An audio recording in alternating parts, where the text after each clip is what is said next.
Okay, so I don't know if I ever really seen this on YouTube, which makes sense. Like when you're reviewing people's stories, you don't want to like reveal details about their story, especially when they don't want it out there before they even complete their final draft. So I think in this video, I was able to find a way to kind of balance out like not revealing anything about their story while also showing like the process of me like giving feedback. So what you're gonna really be seeing in this video is more like general advice.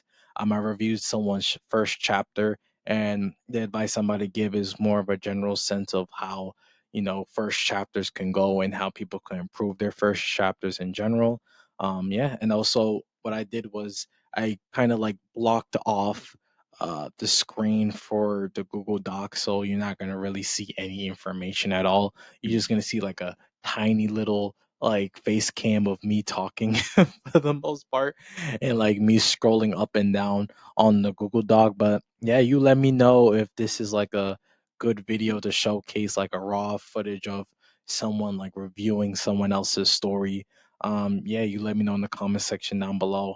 Also, if you want me to review your story, whether it's like the first three chapters or is the outline of your story, they could click the link down below and we could do a consultation call and I actually could like meet with you one on one and like answer your questions. I'll ask you questions, give you ideas, suggestions, things like that. So yeah, hopefully you enjoy, like and subscribe, and let's get into the video. But yeah, I kind of like wrote my review in like three different sections. So first thing is how I feel after reading about it. The second is my questions as well as lastly my suggestions. So yeah, let's start with how I felt after reading the first chapter. So when I've read the first chapter and everything, the first thing I felt was confused. Actually, that's like the only thing I felt, if I'm being truthful. But yeah, I like to give my first reactions of how I feel because I don't know, it might be valuable to you of how like mostly other people will feel when they first read the story or chapter one, I should say. So I just wanted to let you know that I felt like confused for the most part. And I think the main reason why I felt confused is because I didn't really have a clue of what the premise of the story was. Just to let you know, if I'm looking down, I'm like reading off my notes here. So yeah, that was the first thing. I didn't really have like a clue of the premise. I knew there was like a lot of cool stuff happening in the chapter, but I just couldn't like put it together of like why everything's happening. Um, and I think the one of the main things that came to mind was like the difference between confusion and curiosity, because I think the way I think about it when it comes to stories and writing out stories is like of course you want your readers to be curious and asking questions and like wondering, but like there's needs to be like a balance of like, okay, you want them to question things and be wondering and thinking about the story, but at the same time, you want them to have enough information to where that curiosity is not like um, expanded too much, where they have too many questions, where that leads to confusion. If you know what I'm saying, like I wrote down the difference to see if that could help. But yeah, this really you want to turn the confusion into curiosity. So this is what my reasons for why it was leading towards confusion, right? I think the reason why is because it is due to the story not being able to like grasp the premise.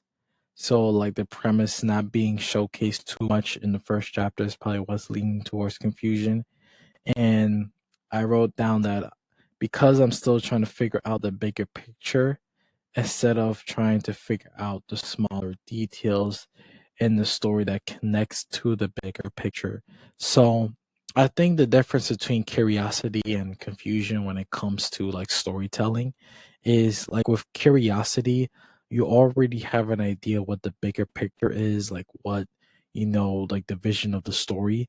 And you're really just trying to figure out like the smaller details that connects to that bigger picture.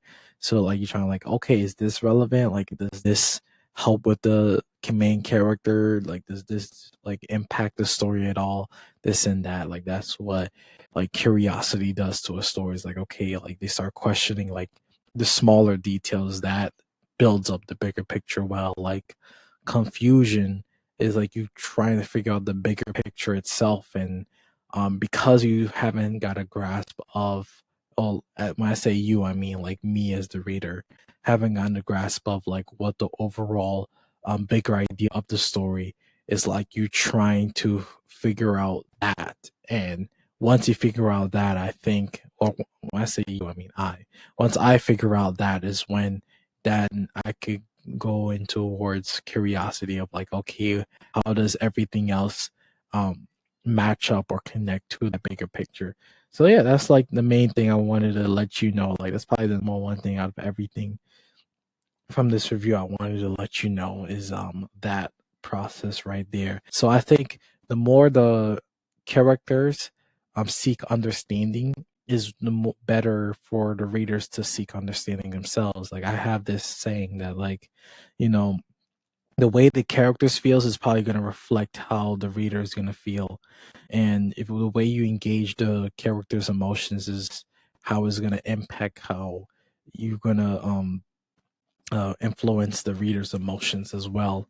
So that's something to keep in mind. But my suggestion is like you could probably get away with making readers feel confused in chapter one, but you have to reveal more of the big picture in chapter two. You need to provide more of an understanding in chapter two. Somebody like the if the boy's alive, some way somehow.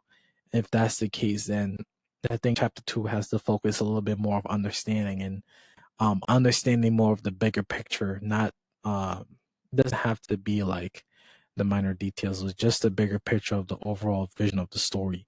And can then you could use the rest of the story to kind of have like smaller details or any details in the story like connect to the bigger picture, and trying to have readers figure out how this connects to the grand scheme of things, or if not, if it connects at all. You know, maybe you could throw people off in a loop to see if it does connect, or if not. You know, it's up to you and to figure out what you want the reader to find relevant and whatnot. So yeah, that's kind of a quick summary of my thoughts and suggestions. Um, yeah, I think you have a chance to turn confusion into curiosity, I should say. And I don't know, I'm curious to see how this story goes. Um, it's hard for me to gauge the potential just from chapter one, honestly. I mean, you do have a good start for the first part. It's just like I said, it's leaning more towards the confusion and less of curiosity. So I think that's all you really need to work on. Yeah. Thank you for listening. I hope this review helps. You let me know if you have any questions for me at all or anything like that. I do consultation calls. I do meet with people and help them with their outlines and whatever they need assistance with, like brainstorms, ideas with them, things like that, of characters, plot, and stuff. But yeah, I'm really just doing this to kind of see if I like giving out good feedback at all, and if my suggestions actually help people or not. You know, so since I do have a goal of like eventually like charging people for this, but you let me know if this helps at all. So yeah, thank you so much. I hope you have a great rest of your day. Peace.